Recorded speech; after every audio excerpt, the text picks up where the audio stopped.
Hi అండి. ఈరోజు అయితే మా మార్నింగ్ బ్రేక్ఫాస్ట్ అయితే దోశ.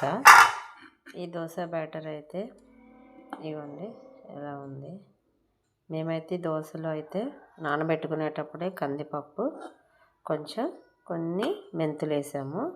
అలా వేస్తే బయట క్రిస్పీగా లోపలైతే మెత్తగా బాగా వస్తాయి.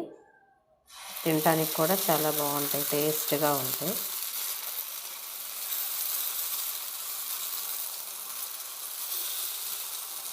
ఇది నాన్ స్టిక్ కాదు, మామూలు పెనం మీద వేసుకుంటాము.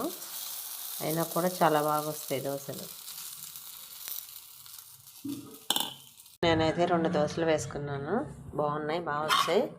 ఇకపోతే చట్నీ, మా అమ్మ చేసే చట్నీ అయితే సూపర్, అసలు ఎక్సలెంట్గా ఉంటుంది. Dosa chutney excellent combination. ఇగోండి బయట క్రిస్పీగా లోపల మెత్తగా బాగున్నాయి. చట్నీ కూడా సూపర్గా ఉంది.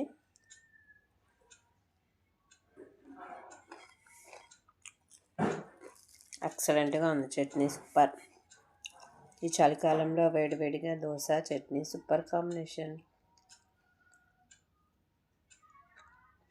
మీకు ఈ వీడియో నచ్చితే సబ్స్క్రైబ్ చేసుకొని లైక్ చేసుకోండి.